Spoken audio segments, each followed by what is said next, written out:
মুভির শুরুতে প্রেম নামের একজনকে দেখা যায়, যে কিনা টিভিতে কৌন বানেগা করোড়পতি দেখছিল।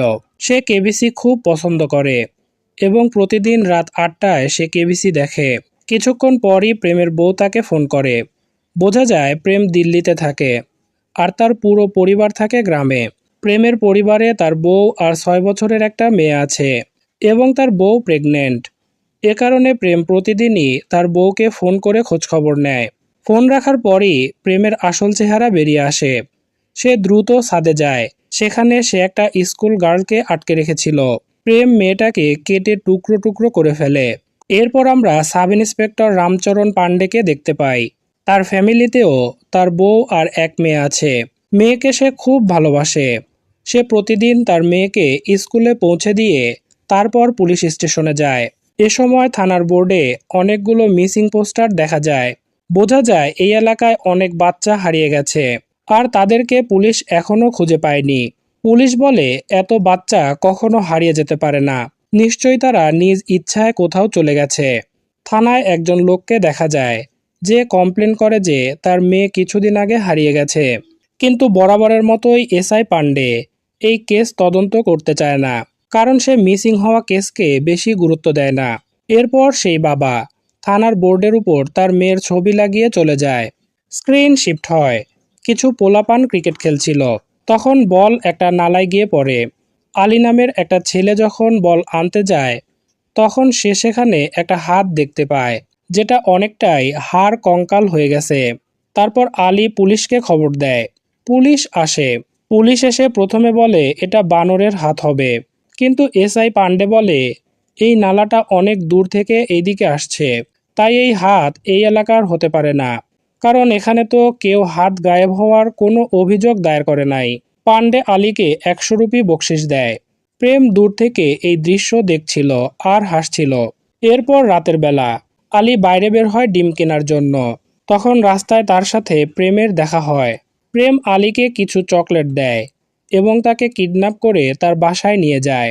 তারপর প্রেম আলীকে বেঁধে ফেলে। আলী বলে আমার বাবার কাছে বন্দুক আছে, আমার বাবা তোমাকে ছাড়বে না। প্রেম বলে তোকে এখানে কে বাঁচাতে আসবে? তোর বডিকে আমি এত ছোট ছোট পার্ট করব যে কেউ তোকে খুঁজে পাবে না। এরপর দৃশ্য ফ্ল্যাশব্যাকে যায়। সাল 1983। প্রেম তখন ছোট। সে মামার সাথে থাকে। তার মামা ছিল একজন কসাই। মাংস বেচার পর সবাই যখন চলে যায় তখন সে দোকান বন্ধ করে প্রেমের সাথে উল্টাপাল্টা কাজ করত। একদিন প্রেম প্রতিবাদ করে ওঠে। সেখানে থাকা একটা দা দিয়ে সে তার মামাকে বারবার আঘাত করে। দৃশ্য বর্তমানে আসে। প্রতিদিনের মতোই প্রেম তার বউয়ের সাথে কথা বলছিল আর তখন ছোটেলাল নামের এক কম্পাউন্ডারের কল আসে। তখন প্রেম দ্রুত তার সাথে দেখা করতে চলে যায়। বোঝা যায় প্রেম দীর্ঘদিন যাবৎ এই ছোটেলালের কাছে বড় অঙ্কের টাকার বিনিময়ে বাচ্চাদের অর্গান বিক্রি করে। এটা পরিষ্কার যে প্রেমের সাথে ছোটেলালও কাজ করে। ছোটেলালকে অর্গান দেওয়ার পর প্রেম বডির বাকি পার্টগুলো মাটিতে পুঁতে ফেলে অথবা ডোবা নালায় ফেলে দেয় আর তার রুম খুব ভালো করে পরিষ্কার করে ফেলে। প্রেমের আরেকটা কাজ আছে।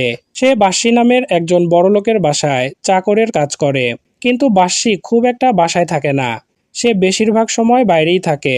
এরপর দৃশ্য আসে হরিয়ানার কার্নালে, যেখানে বাস্যি থাকে, যে একজন বয়স্ক লোক। সে তার ছোট নাতনির সাথে খারাপ কিছু করার চেষ্টা করছিল। এ সময় তার ওয়াইফ সেখানে চলে আসে এবং বাচ্চাটাকে নিয়ে যায়, কারণ আজ তার জন্মদিন। এরপর আমরা এক ছোট পরিবারকে দেখতে পাই। তার একটা মেয়ে আছে, নাম ঝুমকি। ঝুমকি নবরাত্রি ফেস্টিভ্যালে যাচ্ছিল। এদিকে দেখা যায় প্রেমকে, যে কিনা এখন অবধি অনেক বাচ্চাকে মেরেছে, তাদের অর্গান বিক্রি করেছে আর বডি পার্টগুলো নালায় ভাসিয়ে দিয়েছে। এদিকে ঝুমকি নবরাত্রি ফেস্টিভ্যাল দেখছিল। তখন তার একটা কল আসে। তখন ঝুমকি কথা বলার জন্য বাইরে চলে আসে। এদিকে রামলীলার একটা নাটকে এসআই পাণ্ডে রাবণের চরিত্রে অভিনয় করবে আর এখানে তার পুরো পরিবারও উপস্থিত ছিল। এখানে প্রেমকেও দেখা যায়, যে কিনা রাবণের মুখোশ পরে এসেছে আর দূরে দেখা যায় ছোটেলাল অ্যাম্বুলেন্স নিয়ে বসে আছে। এসআই পাণ্ডে রাবণের সাজ নিতে নিতে বলে রাবণের পার্ট নিতে সে বেশ উপভোগ করে। আর তখন সেখানে ঝুমকির বাবা চলে আসে আর পাণ্ডেকে বলে তার মেয়ে কয়দিন যাবৎ নিখোঁজ। পুলিশ যেন তার মেয়েকে খুঁজে বের করে। পান্ডে বরাবরের মতোই বলে যে বাচ্চাগুলো গায়েব হচ্ছে না, বরং তারা ইচ্ছা করেই কারোর সাথে ভেগে যাচ্ছে। তখন ঝুমকির বাবা কাঁদতে কাঁদতে বলে, এমনটা যদি আপনার মেয়ের সাথে হতো তাহলে কি এমনটা বলতে পারতেন? তখন পান্ডে খুব রেগে যায় আর ঝুমকির বাবাকে সেখান থেকে তাড়িয়ে দেয়। ফেস্টিভ্যাল শেষে পান্ডের ওয়াইফ তার কাছে আসে। পান্ডে জানতে চায় তার মেয়ে কোথায়। পান্ডের ওয়াইফ বলে হয়তো টয়লেটে গেছে অথবা ওর বান্ধবীর সাথে খেলছে। এরপর দুজন আশেপাশে মেয়েকে খুঁজতে থাকে, কিন্তু পায় না। এ সময় দেখা যায় প্রেম পান্ডের মেয়েকে কাঁধে তুলে নিয়ে চলে যাচ্ছে, আর পান্ডে সেটা দেখে ফেলে এবং দৌড়ে সেদিকে যায়। প্রেম পান্ডের মেয়েকে ফেলে রেখে পালিয়ে যায়।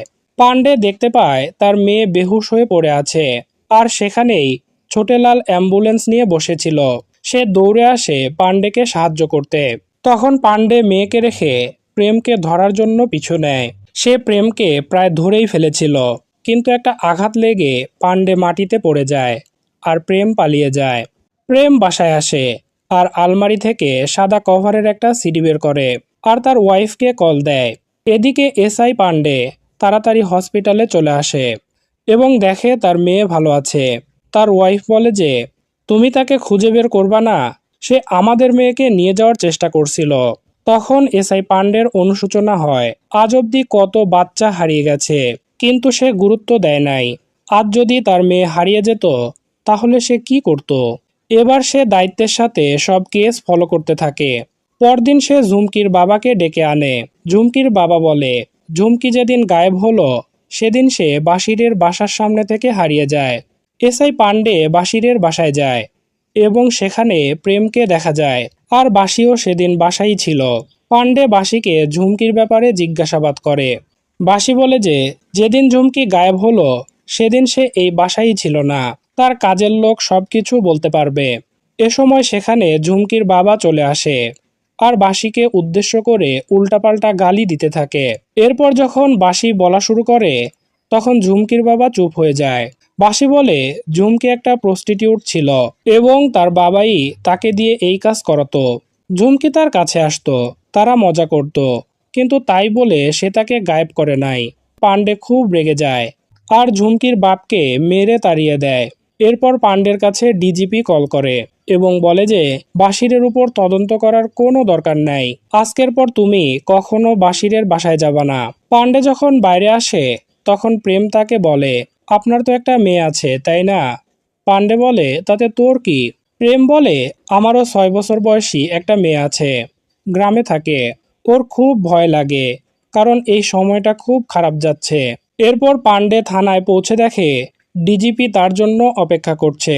ডিজিপি বলে আজকের পর বাশিরের বাসায় কখনো যাবা না, আর তদন্তর কথা একদম ভুলে যাও। পাঠক নামের একজন কনস্টেবল পান্ডেকে বলে ঝুমকিকে নিয়মিত একজন ট্যাক্সি ড্রাইভার বিভিন্ন জায়গা নিয়ে যেত, সেই ড্রাইভারকে নিয়ে আসা হয়েছে। তখন সেই ড্রাইভারের ফোন কল হিস্টোরিতে প্রেমের নাম্বার দেখা যায়। তখন পান্ডে বুঝতে পারে এই সব কিছুতে প্রেম অবশ্যই জড়িত। এরপর পান্ডে ডিজিপির কাছে যায় এবং সবকিছু খুলে বলে, কিন্তু ডিজিপি সাফ জানিয়ে দেয় ওখানে তদন্ত করতে যাওয়ার কোনো দরকার নাই। এ সময় কয়েক সপ্তাহ আগের একটা দৃশ্য দেখানো হয়। প্রেম ছোটেলালের সাথে কথা বলছিল আর পান্ডে আড়ালে দাঁড়িয়ে এই দৃশ্য দেখছিল। এরপর পান্ডে আর পাঠক ছাদে বসে লাল পানি খাচ্ছিল। তখন পান্ডের নজর পড়ে ছোটেলালের উপর। তার মনে পড়ে যে সেদিন যখন তার মেয়ে অজ্ঞান হয়েছিল তখন ছোটেলালের অ্যাম্বুলেন্স আগে থেকে স্টার্ট দেয়া ছিল। তার মানে এই সব কিছুতে ছোটেলালের হাত থাকতে পারে। আর তাই পান্ডে আর পাঠক চুপচাপ ছোটেলালকে তুলে নিয়ে আসে। এরপর তাকে নির্জন একটা জায়গায় নিয়ে যায় আর জিজ্ঞাসাবাদ শুরু করে। প্রথমে ছোটেলাল কিছু বলতে চাচ্ছিল না, পরে সে স্বীকার করে যে এই সব কিছুতে প্রেমেরই হাত আছে। এরপর থানায় রাজস্থানের আইপিএস ভূপেন চলে আসে। পান্ডে তাকে আসতে বলেছিল, যেহেতু ডিজিপি তার কাজে বাধা দিচ্ছিল তাই সে আইপিএস এর সাহায্য নেয়। এবার পান্ডে আর আইপিএস ভূপেন মিলে এই কেসটা তদন্ত করবে।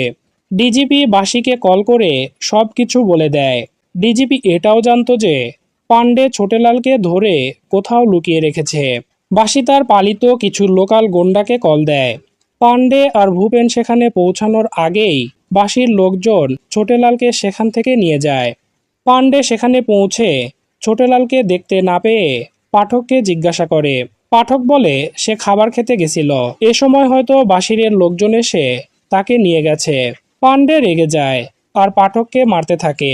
ভূপেন তাকে থামিয়ে বলে, আমাদের কাছে এখনো একটা অপশন আছে, আমরা প্রেমকে জিজ্ঞাসাবাদ করতে পারি। পরদিন প্রেমকে থানায় ডাকা হয়। প্রেম থানায় ঢুকেই হাত জোর করে বলতে থাকে, আমাকে মাফ করে দিন, আমি জানতাম না ও আপনার মেয়ে, জানলে আমি ওকে ধরার কথা কল্পনাও করতাম না।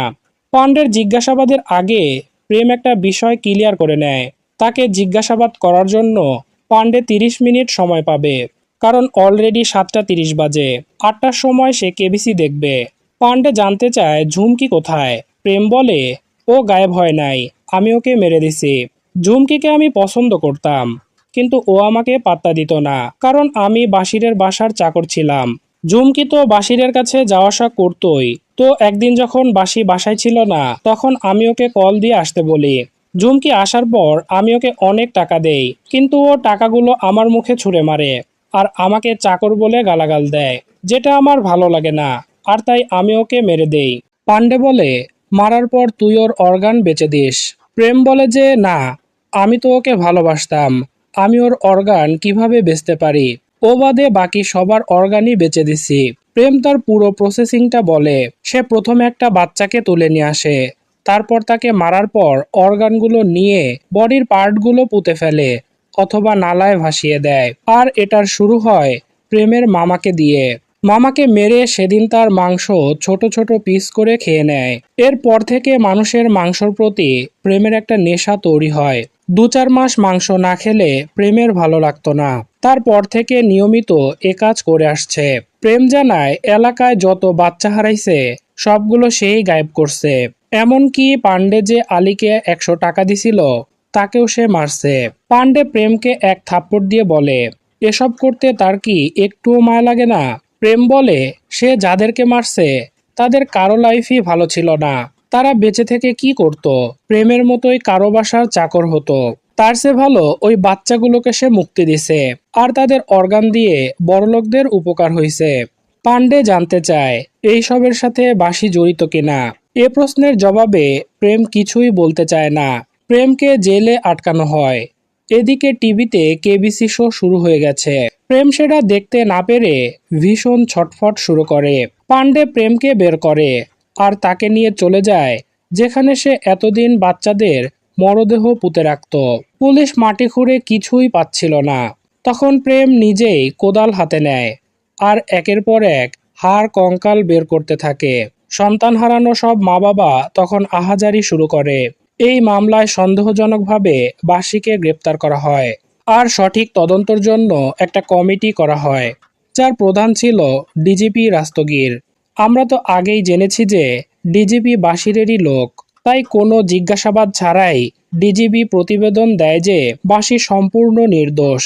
এই ঘটনার জন্য প্রেমই দায়ী। পান্ডে টিভিতে নিউজটা দেখে এবং সে বিশ্বাসই করতে চায় না যে বাঁশি নির্দোষ। সে ভূপেনকে ফোন দেয় আর প্রেমের সাথে কথা বলার অনুমতি চায়। পরদিন সে প্রেমের সাথে দেখা করে এবং পান্ডে জানতো যে প্রেম দ্বিতীয়বার বাবা হতে চলেছে।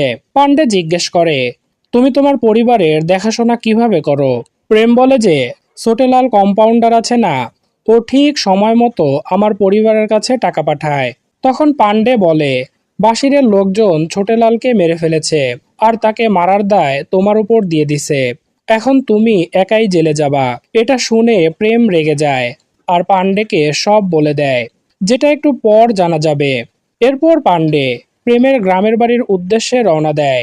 বাস স্ট্যান্ডে কনস্টেবল পাঠক পান্ডেকে একটা ল্যাপটপ দেয়। পরদিন পান্ডে প্রেমের বাড়িতে যায় আর প্রেমের বউয়ের সাথে দেখা করে সাদা কভারের একটা সিডি চায়। এই সিডিতে বাঁশিরের সকল গোপন রহস্য লুকিয়ে আছে। পান্ডে সিডিটা ল্যাপটপে চালিয়ে বুঝতে পারে বাঁশি যখন মেয়েদের সাথে মিলিত হতো তখন সেটার ভিডিও করে রাখতো। তার মধ্যেই একটা কপি এখানে প্রেমের কাছে ছিল। এখন পান্ডের কাছে প্রমাণ আছে যে বাঁশিও একজন অপরাধী। এরপর পান্ডে ফিরে যাবে, কিন্তু রাস্তায় কোনো বাস ছিল না। অনেকক্ষণ অপেক্ষার পর সে একটা প্রাইভেট কার পায় আর সেটাই লিফট নিয়ে নেয়। কিন্তু কারে থাকা সবাই ছিল বাশিরের সেই পালিত গুন্ডা। তারা পান্ডের সাথে কথা বলতে বলতে পিছন থেকে একজন পান্ডেকে আঘাত করতে থাকে। মারা যায় পান্ডে। এসব তারা ওই সিডিটার জন্য করে এবং সিডিটা ভেঙে ফেলে দেয়। এরপর আমরা বুঝতে পারি পান্ডে যে প্রেমের গ্রামে গেছে এই খবর পাঠক বাসীকে দিয়েছিল। কারণ পান্ডে না থাকায় এখন পাঠক থানার সাব ইন্সপেক্টর হয়েছে। আর থানার বোর্ডে দেখা যায় রামচরণ পান্ডে মিসিং। এরপর আরও একটা চমক দেখা যায়।